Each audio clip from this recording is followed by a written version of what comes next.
तो देखिए बच्चों, आपके सामने है क्लास 12th के मैथ के 7वें लेसन का कुछ इंपॉर्टेंट क्वेश्चन जो बोर्ड एग्जाम में आ सकता है। तो पहला क्वेश्चन आपका इंटीग्रेशन 1/x और ब्रैकेट में x की पावर n प्लस 1 और dx। देखिए इसको कैसे सॉल्व करेंगे। आप एक काम कीजिए, जैसे x की पावर n यहाँ बना है, आप यहाँ पर भी x की पावर n बना सकते हैं। कैसे बना सकते हैं, इसके लिए आपको करना होगा x की पावर n माइनस 1 से अंश और हर में गुणा। x की पावर n माइनस 1 से मैंने अंश में गुणा कर दिया, अब इसी से आपको हर में भी गुणा करना पड़ेगा।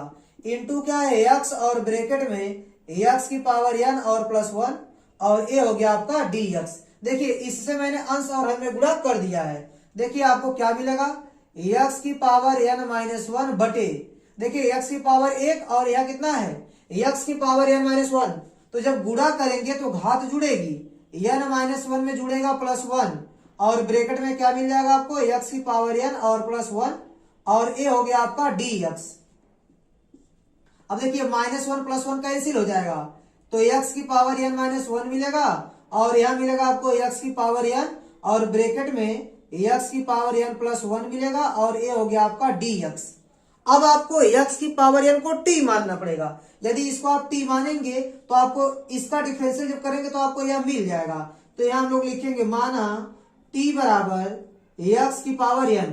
अब दोनों पक्षों का x के सापेक्ष अवकलन कर दीजिए, तो dt बटे dx बराबर क्या मिलेगा आपको n x की पावर n माइनस 1। ठीक है, अब देखिए a हो गया dt और n को आप बटे में डाल दीजिए, यहाँ आपको मिलेगा x की पावर n माइनस 1 और dx आपका इस साइड चला जाएगा। ठीक है, तो x की power n minus 1 into dx, x की power n minus 1 into dx की जगह क्या लिख सकते हैं आप लिख सकते हैं कि dt बटे n। तो ध्यान दीजिएगा इसको, चलिए यहाँ पे सॉल्व करते हैं आगे। ठीक है, दूसरा क्वेश्चन बाद में सॉल्व करेंगे। ये हो गया आपका इंटीग्रेशन, ध्यान दीजिएगा x की power n minus 1 into dx। इन दोनों की जगह पर आप क्या रख सकते हैं dt बटे n, तो dt बटे n आप रख दीजिए, फिर यहाँ लिख दीजिए 1। अब x की पावर n को आप माने हैं t, तो यहाँ पर रखिए t और यहाँ भी रखेंगे क्या t प्लस 1।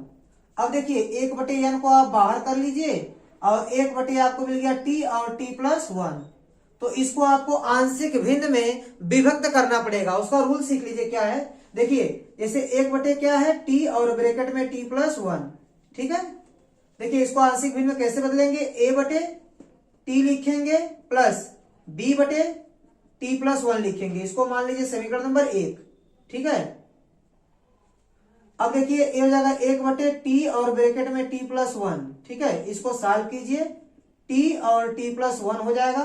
अब इसका गुणा होगा a में, ध्यान दीजिएगा t से t कटेगा, ये जो बचेगा उसका गुणा हो जाएगा a में। तो कितना मिलेगा आपको, देखिए a t plus a plus t plus 1 cancel हो गया, t बचेगा, t का गुणा होगा b में, ये हो जाएगा आपका b t।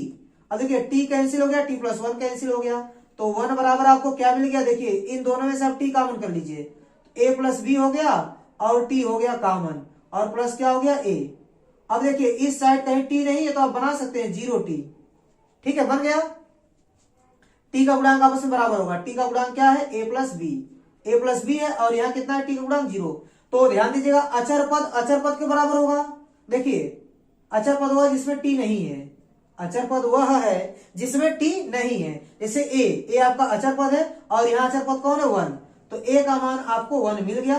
अब a का मान जब इसमें रखेंगे तो आपको b का मान मिल जाएगा। देखिए a का मान रखिए 1 प्लस b बराबर 0, तो b का मान कितना मिल जाएगा -1। अब देखिए स्टूडेंट, यदि आप a और b का मान समीकरण 1 में रखेंगे तो यह वाला पार्ट आपका क्या हो जाएगा, आंशिक भिन्न में विभक्त हो जाएगा। चलिए रखिए 1 बटे t और ब्रैकेट में t प्लस 1 बराबर आपको क्या मिलेगा, a का मान रखिए, a का मान कितना 1 बटे t और b का मान -1 है, तो -1 लिख दीजिए, माइनस यहाँ लगा है। ठीक है, तो -1 बटे क्या हो गया t प्लस 1, तो यह आपका आंशिक भिन्न में क्या हो गया, विभक्त हो गया। अब इसका यूज आप यहाँ कर सकते हैं। देखिए 1 बटे n और इंटीग्रेशन क्या हो गया 1 by T minus 1 upon T plus 1। ठीक है, ये हो जाएगा dt। आगे आप लिख सकते हैं ब्रैकेट में कि आंशिक भिन्नों में विभक्त करने पर। ठीक है, तो ध्यान दीजिएगा 1 बटे n हो गया। अब इसका इंटीग्रेशन कर दीजिए, 1 बटे टी का इंटीग्रेशन क्या होगा log t, माइनस 1/t+1 का क्या होगा, log t+1, ठीक है। और ये हो गया आपका प्लस c, ये हो गया आपका 1/n, और ये हो गया log m minus log n मतलब क्या, m/n हो गया, ठीक है। और प्लस क्या हो गया, c हो गया। तो स्टूडेंट ध्यान दीजिएगा, अब आपको क्या करना है, अब t का मान रख देना है। आप यहां से t का मान रख दीजिए, ध्यान दीजिएगा क्या रखेंगे, t का मान क्या माने हैं आप, देखिए t बराबर माने थे आप x की पावर n, या x की पावर n को आप t माने थे, ठीक है। तो t की जगह क्या रख देंगे, x की पावर n।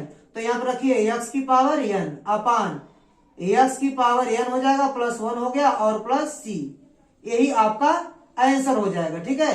तो इस प्रकार आपका पहला क्वेश्चन सॉल्व हो गया, ठीक है स्टूडेंट। तो चलिए स्टूडेंट अब करते हैं क्वेश्चन नंबर दूसरे को। दूसरे क्वेश्चन में integration 1/x² minus 6x plus 13 और dx। ध्यान दीजिएगा, इसको आपको पूर्ण वर्ग बनाना पड़ेगा। तो 1/, हो गया x² माइनस 6x, तो 13 को आप लिख सकते हैं 9, 9 4 13, तो 13 को आप लिख सकते हैं 9 + 4, ठीक है। अब ध्यान दीजिएगा, इसके बाद 1/, ये हो गया आपका x² माइनस 6x और प्लस 3 का स्क्वायर, इसको एक साथ कर लीजिए और आप 4 को लिख सकते हैं 2 का स्क्वायर, ये हो गया dx। अब 1/, आप इसको लिख सकते हैं x माइनस 3 का होल स्क्वायर और प्लस ये हो गया 2 का स्क्वायर और ये हो गया आपका dx। तो ध्यान दीजिएगा, ये हो गया integration 1/x² plus a² type का। कैसा बन गया इंटीग्रेशन 1/x² प्लस a²। आपको फॉर्मूला पता होना चाहिए, integration 1/x² plus a² dx बराबर होता है 1/a into tan inverse x/a, ठीक है, प्लस c, ए आपका होता है फार्मूला, ठीक है। तो इसी फार्मूले के बेस पर आप इसको क्या लिख सकते हैं, देखिए जहां x होना चाहिए वहां पर आपका x माइनस 3 है, और जहां a होना चाहिए वहां पर क्या है, 2 है। तो इसको आप क्या लिख सकते हैं, देखिए 1/a मतलब 1/2 लिखेंगे, फिर tan इनवर्स क्या है x/a, तो x की जगह क्या है, x माइनस 3/a, a मतलब 2 और प्लस c, यही आपका आंसर हो जाएगा, ठीक है स्टूडेंट। तो उम्मीद करता हूं कि ये भी क्वेश्चन आपको अच्छे से समझ में आया होगा। आप मेरे चैनल को लाइक कीजिए, शेयर कीजिए और सब्सक्राइब कीजिए। धन्यवाद।